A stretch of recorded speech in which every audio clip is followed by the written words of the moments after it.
Les fascias ont des bienfaits insoupçonnés sur notre santé et notre bien-être. La recherche internationale a montré que détendre et étirer les fibres du tissu conjonctif contribuait à atténuer les problèmes de dos. Mais quelle est l'efficacité des méthodes thérapeutiques traditionnelles? Le professeur Hélène Langevin étudie les effets de l'acupuncture sur les fascias. Mon intérêt pour le tissu conjonctif et par conséquent pour le fascia est né lorsque j'étudiais l'acupuncture. Cette pratique consiste à introduire une aiguille d'acupuncture, puis à la faire pivoter légèrement d'avant en arrière. À ce moment-là, l'acupuncteur sent que les tissus se resserrent autour de l'aiguille.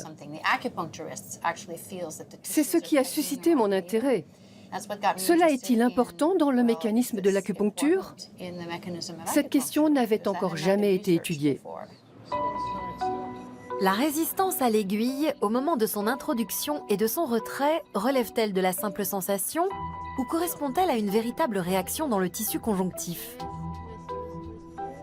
Nous nous sommes demandé si cela était mesurable. En effet, comment mesurer ce que l'on sent? Nous avons donc réalisé une série d'expériences avec un robot qui insérait l'aiguille, puis la faisait rouler d'avant en arrière. Et nous avons ensuite mesuré la force nécessaire pour retirer l'aiguille.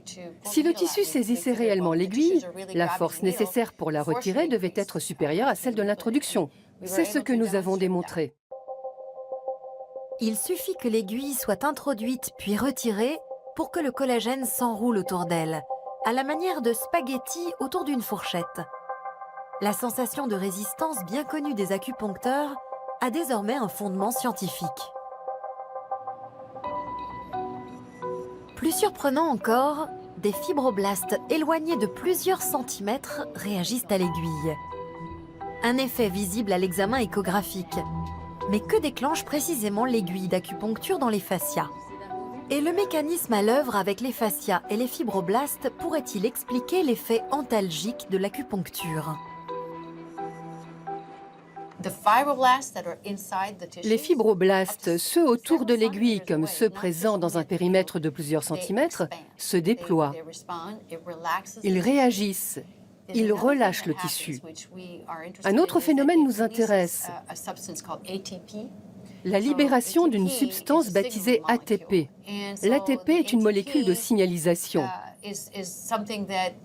Or, nous pensons que l'ATP pourrait avoir un lien avec l'effet antalgique de l'acupuncture.